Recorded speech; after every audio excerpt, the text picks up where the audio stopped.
Welcome guys once again. आज हम 2011 में आई मूवी हेवायर को एक्सप्लेन करने जा रहे हैं, जो कि एक स्पाई थ्रिलर मूवी है और उसके लीड रोल में है चैनिंग टैटम और माइकल फैसबेंडर, जिन्हें कि आपने मैग्नेटो के रोल में देखा होगा। मूवी की शुरुआत में हमें एक डायनर दिखाया जाता है जहां पर मेलोरी केन नाम की लेडी किसी का वेट कर रही है और फिर थोड़ी ही देर में एक आदमी डायनर आता है जिसका नाम एरॉन है। एरॉन फिर मेलोरी से बोलता है कि मेरे साथ चलो, मगर मेलोरी एरॉन के साथ जाना नहीं चाहती, तो एरॉन मेलोरी को पीटना स्टार्ट कर देता है और उसे फोर्सफुली अपने साथ ले जाने लगता है। मगर जब एरॉन मेलोरी को बुरी तरह से पीट रहा था, तब एक कस्टमर एरॉन को रोककर मेलोरी को बचाने की कोशिश करता है, जिसका फायदा उठाकर मेलोरी एरॉन का हाथ तोड़कर उसे नॉकआउट कर देती है। इसके बाद मेलोरी लड़के के साथ यहाँ से भाग जाती है। वैसे इस लड़के का नाम स्कॉट है। स्कॉट पूछता है कि आखिर चल क्या रहा है, वो आदमी तुम्हें मार क्यों रहा था? तो मेलोरी बताती है कि मैं और एरॉन एक प्राइवेट कंपनी के लिए काम करते हैं जिसके गवर्नमेंट के साथ कॉन्ट्रैक्ट है, यानी कि गवर्नमेंट हमारे थ्रू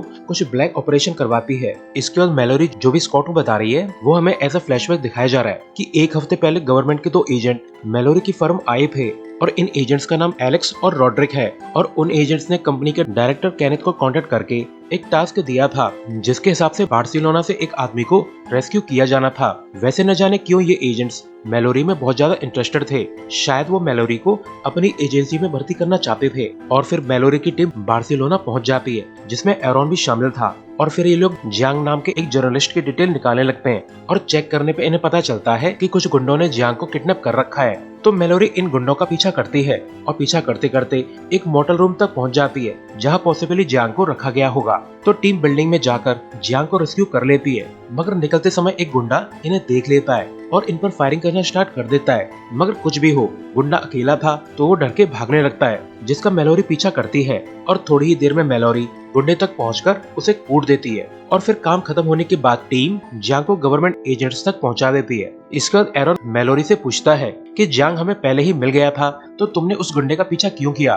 तो मेलोरी बताती है कि चाहे जैसा भी मिशन हो, कोशिश करो कि कम से कम पीछे सबूत रहें, जिससे हमारे एक्सपोज होने की चांसेस मिनिमम हो जाती हैं। तो एरॉन बोलता है कि ऐसा क्यों लगता है कि तुम भागना चाहती हो? तो मेलोरी बताती है कि मैंने आज कंपनी से रिजाइन कर दिया है और मेरा कॉन्ट्रैक्ट भी पूरा हो चुका है, यानी कि अब मैं आजाद हूँ। इसके बाद हमें सैन डिएगो का सीन दिखाया जाता है जहाँ मेलोरी अपने मेल्स चेक कर रही थी, मगर तभी उसे कुछ आवाज सुनाई देती है तो वो अलर्ट हो जाती है और चेक करने में पता चलता है कि मेलोरी का प्रीवियस बॉस केनेथ यहाँ पे आया हुआ है। और यहाँ पे हमें पता चलता है कि ये दोनों एक्स लवर्स हैं। तो मेलोरी बोलती है कि अब मैं कोई भी जॉब करना नहीं चाहती, मैं ऐसे खतरनाक काम करते करते काफी थक चुकी हूँ। तो केन बोलता है कि एक न्यू टास्क है जिसे MI6 ने दिया है और उन लोगों ने स्पेशली तुम्हारी डिमांड की है, मगर मेलोरी इस काम के लिए जरा भी इंटरेस्टेड नहीं है। तो केन बोलता है कि पॉल नाम का एक फ्रीलांस एजेंट है जो न जाने कैसे स्ट्रूडर नाम के एक क्राइम बॉस के कांटेक्ट में आया है। तो हमारे क्लाइंट्स इस बात का फायदा उठाना चाहते हैं, यानी कि MI6 को स्ट्रूडर की जरूरत है जिससे मिलने पॉल जाने वाला है, और MI6 चाहती है कि तुम पॉल की वाइफ बनकर स्ट्रूडर से मिलो। तो मेलोरी बोलती है अगर तोड़फोड़ और मारपीट करवानी हो तो मैं कर सकती हूँ, मगर किसी की वाइफ बनना मेरी बस की बात नहीं है। मगर फिर भी कैन इमोशनल ड्रामा करके मेलोरी को राजी कर लेता है और उसे पॉल के फोटो के साथ साथ एक ब्रूच भी देता है, यह कहकर कि पॉल से मिलने इस ब्रूच को पहन के जाना, इसकी हेल्प से वो तुम्हें पहचान लेगा। इसके बाद हमें डबलिन का सीन दिखाया जाता है जहाँ मेलोरी केन का दिया हुआ ब्रूच पहनकर चली जाती है और यहाँ थोड़ी ही देर में पॉल आ जाता है और फिर ये दोनों ऐसे बिहेव करते हैं कि जैसे ये दोनों हस्बैंड वाइफ हो। और फिर ये दोनों एक साथ एक होटल रूम जाते हैं और मिशन की तैयारी चालू कर देते हैं, मगर मेलोरी को पॉल पर जरा भी भरोसा नहीं है। तो जब पॉल नहाने जाता है तब मेलोरी एज अ इंश्योरेंस उसके सामानों के साथ छेड़छाड़ करने लगती है और वो पॉल के फोन पर एक GPS ट्रैकर भी ऑन कर देती है ताकि उसे पॉल की लोकेशन का पता रहे। एजेंट्स पर भरोसा नहीं किया जा सकता, तो प्रिकॉशन लेने में आखिर हर्जी क्या है। और जब मेलोरी नहाने जाती है तब पॉल भी मेलोरी के सामान के साथ छेड़छाड़ करने लगता है और उसका ब्रूच चुरा लेता है, और शायद ऐसा लगता है कि पॉल के कुछ और ही प्लान है। इसके बाद ये दोनों रेडी होकर स्टूडेंट से मीटिंग के लिए जाते हैं और थोड़ी ही देर में ये लोग फोर्ट जैसी एक जगह पर पहुंच जाते हैं जहां पर हाई क्लास पार्टी चल रही है। मगर पार्टी में एक आदमी मेलोरी को पहचान लेता है, जिस पर ये लोग ज्यादा ध्यान नहीं देते और सीधा स्टूडर से मिलने जाते हैं, जहां स्टूडर इनसे थोड़ी देर बात करके इन्हें एक ट्रिप पे चलने का ऑफर देता है, जिसके लिए ये लोग मान जाते हैं। तो स्टूडर के जाते ही पॉल बोलता है कि मेलोरी तुम उस आदमी को ठिकाने लगा दो जिसने तुम्हें पहचाना है और मैं स्टूडर को संभाल लूंगा। इसका मैलोरी अपने काम पे निकल जाती है और फिर फोन पर पॉल की लोकेशन ट्रैक करने लगती है। जैसे उसे पॉल की जनरल लोकेशन का पता चल जाता है तो वो एक विंडो से पॉल और स्टूडो पर नजर रखने लगती है, जहाँ पॉल स्टूडो से कोई प्राइवेट डील कर रहा है। इसके बाद मैलोरी उस जगह पे जाती है जहाँ लास्ट टाइम पॉल और स्टूडर एक साथ मिले थे, तो उसे एक जगह पे एक डेड बॉडी मिलती है और कोइंसिडेंटली ये बॉडी जियांग की थी, जैसे उसकी टीम ने बार्सिलोना से रेस्क्यू करके गवर्नमेंट एजेंट्स को हैंडओवर कर दिया था। अब मैलोरी काफी परेशान है कि ये जियांग यहाँ पे क्या कर रहा था, इसे तो गवर्नमेंट एजेंट्स के पास होना चाहिए था, और तो और जियांग को पॉल ने क्यों मारा। मगर मैलोरी की टेंशन और बढ़ जाती है जब उसे जियांग के हाथ में अपना ब्रूच मिलता है, तो वो समझ जाती है कि पॉल जियांग को मार के इसका इल्जाम मैलोरी पर डालना चाहता है, जिसके लिए उसने मैलोरी का ब्रूच एज अ एविडेंस यहाँ पे छोड़ दिया था। मैलोरी समझ जाती है कि उसे स्पेसिफिकली कहा गया था कि वो इस ब्रूच को पहनकर एयरपोर्ट पे पॉल का इंतजार करे, तो ये बात तो श्योर है कि मैलोरी का इस ब्रूच के साथ एयरपोर्ट सीसीटीवी में फुटेज तो जरूर कैप्चर हुआ होगा, यानी कि ये एक वेल सेट ट्रैप था मैलोरी के खिलाफ। और अब मैलोरी बहुत ज्यादा गुस्से में है, तो वो चुपचाप होटल लौट आती है और पॉल के सामने ऐसे बिहेव करती है कि उसे कुछ पता ही न हो। मगर पॉल भी एक वेल ट्रेन्ड एजेंट है, उसे मैलोरी पर शक हो जाता है। तो जैसे ही ये लोग अपने रूम में एंटर करते हैं, पॉल मैलोरी पर हमला कर देता है और फिर इनके बीच में तगड़ी फाइट चालू हो जाती है, जहां पॉल मैलोरी को खूब पीटता है। मगर मैलोरी इस मूवी की मेन हीरोइन है, तो एट लास्ट जैसे तैसे करके मैलोरी पॉल पे भारी पड़ जाती है और उसे बहुत तगड़ी किक मारती है, जिससे बेचारे पॉल की बत्ती गुल हो जाती है। और फिर as a revenge Mallory Paul को मार देती है। मगर अब मैलोरी को डाउट है कि पॉल ये काम अकेला तो नहीं कर सकता, जरूर उसके साथ कोई और भी है जिसने मैलोरी को धोखा दिया है। तो अपनी थ्योरी टेस्ट करने के लिए मैलोरी पॉल के फोन से कैन को कॉल करती है, तो उसे कैन की बातों से अंदाजा हो जाता है कि कैन को पॉल के प्लान के बारे में पहले से पता था और शायद उसने ही मैलोरी को धोखा देकर इस ट्रैप में फंसाने की कोशिश की है। मैलोरी अब कैन के लिए काम करना नहीं चाहती, तो कैन उसे ठिकाने लगाना चाहता है, क्योंकि मैलोरी बहुत से राज जानती है जिनके बाहर आ जाने से कैन को काफी खतरा हो सकता है। इसके बाद मैलोरी अपने फादर को कॉल करके बताती है कि मुझे घर आने में देरी हो जाएगी। वैसे इनकी बातों से हमें पता चलता है कि मैलोरी के फादर को उसके काम के बारे में सब कुछ पता है। मैलोरी फिर इस होटल से चोरी छुपे निकलने की कोशिश करती है, मगर उसका पीछा किया जाता है। मैलोरी को लगता है कि वो आदमी कैन के भेजे हुए असैसिन है, मगर उसे अंदाजा नहीं था कि कई और गाड़ियां भी उसका पीछा कर रही हैं। मगर फिर भी उसे खतरे का अंदाजा है, तो वो भागना स्टार्ट कर देती है। मगर सरप्राइजिंगली गलियों के कई चक्कर लगाने के बावजूद वो असैसिन मैलोरी का पीछा कर रहे थे, जैसे कि उन्हें पता हो कि मैलोरी कहाँ पे जा रही है। तो मैलोरी जल्दी से अपना बैग चेक करती है, जिसमें उसे एक ट्रांसमीटर मिलता है और शायद इसी के थ्रू वो लोग मैलोरी को ट्रैक कर रहे थे। तो मैलोरी ट्रैकर को ठिकाने लगाकर यहाँ से निकलने लगती है, मगर वो काफी सरप्राइज्ड थी कि उसका पीछा तो कोई असैसिन नहीं बल्कि पुलिस वाले कर रहे थे। और फिर एक स्वाट टीम मैलोरी का पीछा करने लगती है, तो मैलोरी बिल्डिंग्स की रूफ से होती हुई अपनी ग्रेट एस्केप जारी रखती है, मगर जल्द ही वो भागते भागते थक जाती है, मगर फिर भी वो यहाँ से भागने में कामयाब हो जाती है। इसका मैलोरी गवर्नमेंट एजेंट रॉड्रिक को कॉल करती है और पूछती है कि मुझे धोखा किसने दिया है, तुमने या कैन ने या तुम दोनों ने, क्योंकि मुझे अच्छे से याद है कि बार्सिलोना के मिशन के बाद जियांग को तुम्हें हैंडओवर किया गया था। तो जियांग स्ट्रूडर के पास कैसे पहुंचा और तौर से मारकर पॉल ने मुझे फंसाने की कोशिश क्यों की है। मगर रॉड्रिक मैलोरी को बिना जवाब दिए ही फोन काट देता है, तो मैलोरी की हिट लिस्ट में एक और नाम शामिल हो जाता है। इसका रॉड्रिक अपने बॉस को कॉल करके बताता है कि मैलोरी का कॉल आया था, मगर हमारी कन्वर्सेशन कुछ खास अच्छी नहीं रही। तो बॉस बोलता है कि अपना ख्याल रखना और बेहतर होगा कि तुम कुछ दिनों के लिए कहीं छुप जाओ। इसके बाद बॉस मैलोरी के फोन पे कॉल करके खुद को एज एलेक्स इंट्रोड्यूस करता है और कहता है कि रॉड्रिक और कैन मेरे लिए काम करते हैं और मैं चाहता हूँ कि तुम वही करो जो तुम अभी तक करती आई हो। मैं चाहता हूँ कि तुम कैन को एक्सपोज करो। मैं जानना चाहता हूँ कि कैन किसके साथ काम कर रहा है, क्योंकि जहाँ तक मैं जानता हूँ कि कैन में इतना बड़ा स्टंट पुल करने की हिम्मत नहीं है। जरूर कैन को कहीं से हेल्प मिल रही है, प्रोबेबली गवर्नमेंट एजेंसी के अंदर से ही। एलेक्स बोलता है कि मैं कैन के साथ तुम्हारी मीटिंग अरेंज करवाने वाला हूँ और फिर तुम अपनी तरीके से पता लगाओ कि असल में चल क्या रहा है। इसके बाद एलेक्स मैलोरी और कैन की एक डाइनर में मीटिंग सेट कर देता है, मगर मीटिंग में कैन की जगह पे एरॉन आता है और यही सीन हमें मूवी की शुरुआत में दिखाया गया था। एरॉन मैलोरी को फोर्सफुली अपने साथ ले जाने की कोशिश करता है, मगर एरॉन को कूटने के बाद मैलोरी और स्कॉट कार से भागना स्टार्ट कर देते हैं। यानी अब तक की कहानी ऑलरेडी हो चुकी है और इस कहानी को मैलोरी स्कॉट को सुना रही थी। तो स्कॉट भी ये सब जानकर काफी पैनिक करने लगता है कि वो किस हाई लेवल झमेले में फंस चुका है। मगर तभी इनके सामने रोड ब्लॉक दिखाई देती है, जहां पुलिस वाले इनका वेट कर रहे थे।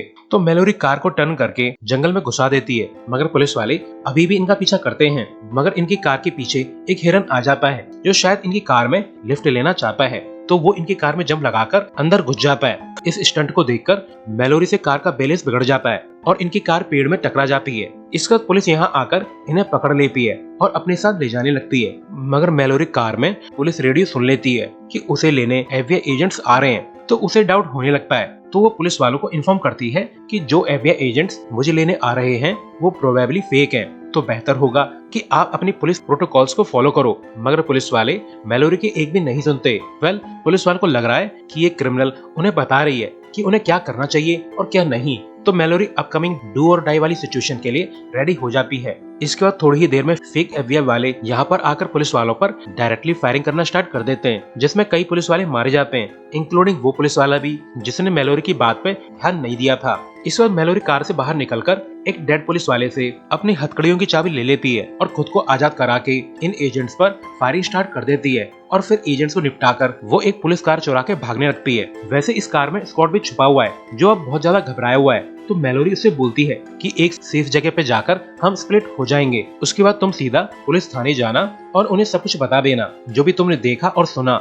इंक्लूडिंग मेरी बताई हुई स्टोरी भी, और तुम वहाँ पे सेफ रहोगे और जैसे ही मामला ठंडा होगा मैं तुम्हें आजाद करा लूंगी। जिसके लिए स्कॉट मान जाता है। वहीं दूसरी तरफ एलेक्स कैन पे बहुत भड़कता है कि तुम आखिर कर क्या रहे हो, तुम कोई भी काम ढंग से नहीं कर सकते। मैंने तुमसे कहा था कि मैलोरी से जाके मिलो, मगर तुम तो बहुत बड़े आदमी हो गए हो जो तुमने अपनी जगह पे किसी और को भेजा था। इसके बाद एलेक्स कैन को ऑर्डर देता है कि तुम अब मैलोरी के घर जाओगे और उसके फादर को बताओगे कि उसकी बेटी एक फ्यूजिटिव और टेररिस्ट है और शायद हम मैलोरी के फादर को यूज करके मैलोरी को पकड़ सकते हैं, क्योंकि मैलोरी को अपने किए की सजा तो मिलकर रहेगी। और इसी समय मैलोरी अपने फादर के पास मौजूद थी और वो उन्हें सारा माजरा समझा देती है कि मुझे फंसाया जा रहा है और मुझे पकड़ने के लिए वो लोग तुम्हारा यूज करेंगे। तो अगर तुमसे कोई मिलने आए और तुम्हें बताए कि तुम्हारी बेटी एक गुंडी है और इनोसेंट लोगों को मार रही है, तो ऐसे बिहेव करना कि आप ये सब जानकर बहुत दुखी और शॉक्ड हैं। मैलोरी बोलती है कि उन आदमियों में एरोन नाम का आदमी भी होगा जिसका हाथ टूटा हुआ है। आप उसे गुमराह करने की कोशिश करना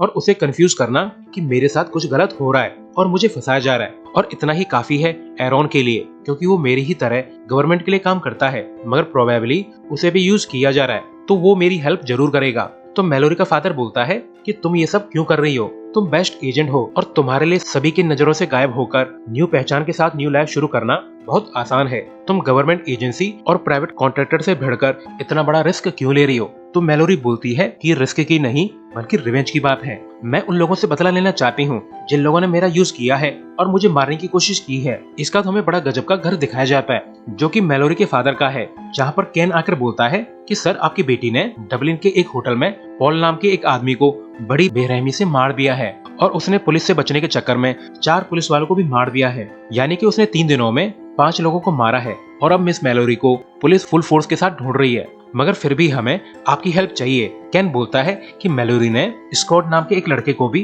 किडनैप कर लिया है जिसे वो एज अ हॉस्टेज और अपना शील्ड यूज कर रही है। यहाँ पर एरोन भी मौजूद था जो ये सब सुनकर काफी कंफ्यूज्ड है, क्योंकि जहाँ तक उसे याद है स्कॉट ने तो मैलोरी की हेल्प की थी और तो और स्कॉट और मैलोरी दोनों एक साथ भागे थे और इन सभी बातों को मैलोरी भी एक जगह पे छुपकर सुन रही थी। मैलोरी का फादर बोलता है कि मैं अपनी बच्ची को अच्छे से जानता हूँ, वो खूनी नहीं हो सकती, जरूर कुछ गड़बड़ है।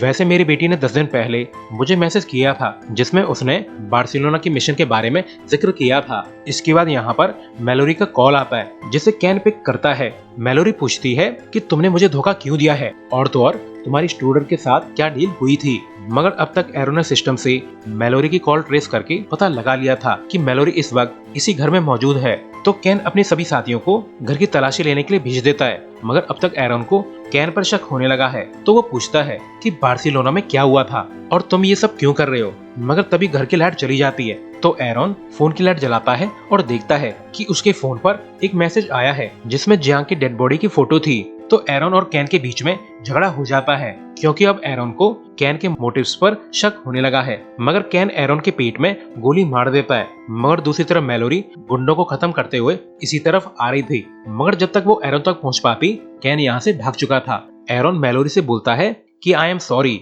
मुझे लगा कि तुम गवर्नमेंट को धोखा दे रही हो, और ऐसा कहकर एरोन मारा जाता है। तो मैलोरी को एरोन के साथ गुजारे हुए अपने पुराने दिन याद आ जाते हैं जब वो दोनों एक दूसरे को डेट कर रहे थे, और अब मैलोरी बहुत ज्यादा दुखी है कि उसका एक और करीबी आदमी मारा गया। इसके बाद मैलोरी एलेक्स से मिलने जाती है और बोलती है कि मेरे घर कैन आया था, मगर उसके साथ उसके बॉडीगार्ड्स भी थे। तो एलेक्स बोलता है कि लगता है कि कैन को ऑर्डर न मानने की आदत पड़ गई है। इसके बाद मैलोरी एलेक्स से बोलती है कि मेरा एक सपोर्टर है जो कि फिलहाल पुलिस कस्टडी में है, उसे आजाद करवा दो। तो एलेक्स बोलता है कि मैंने स्कॉट को ऑलरेडी आजाद कर दिया है, और तो और मैं उसे न्यू कार भी दे दूंगा, क्योंकि आजकल इतनी हिम्मत वाले बच्चे कम ही मिलते हैं। इसके बाद एलेक्स मैलोरी को कैन की लोकेशन बता देता है और कहता है कि कैन ने तुम्हें धोखा दिया है, तो तुम क्यों ना मेरे लिए काम करो। तो मैलोरी ये कहकर निकल जाती है कि मैं कैन को निपटा दूं, फिर सोच के बताऊंगी। इसके बाद मैलोरी कैन को फॉलो करते हुए कैन तक पहुंच जाती है, जहां बीच पर इनके बीच में तगड़ी फाइट चालू हो जाती है, मगर मैलोरी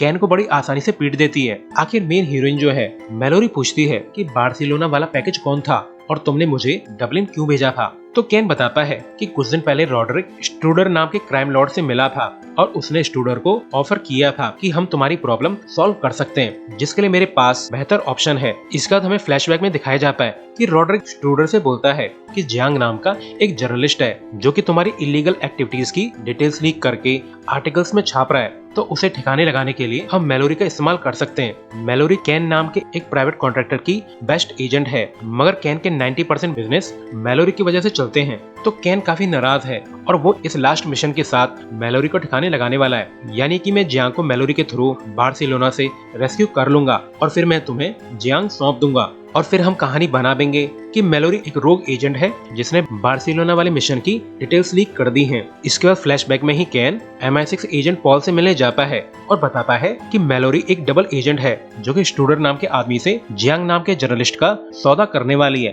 तो मैं मैलोरी को तुम तक पहुंचा दूंगा और तुम उसे सेल्फ डिफेंस के नाम पे ठिकाने लगा देना। और फिर प्रेजेंट में कैन बोलता है कि तुम मुझे छोड़कर जाने वाली थी, तो मैं तुम्हारे सारे कनेक्शंस को खत्म करना चाहता था, इंक्लूडिंग तुम्हें भी। तो मैलोरी कैन को मरने के लिए छोड़कर चली जाती है, जो नेक्स्ट टाइड में डूबकर मारा जाता है। वहीं दूसरी तरफ रॉड्रिक अपने रिटायरमेंट होम में मौज कर रहा था, मगर तभी मैलोरी यहाँ पे आ जाती है और फिर वो रॉड्रिक को भी टपका देती है, जो कि मैलोरी के खिलाफ कॉन्स्पिरेसी में मेन कल्प्रिट था। और इसी सीन के साथ ये मूवी एंड होती है। तो अभी के लिए goodbye, thanks for watching.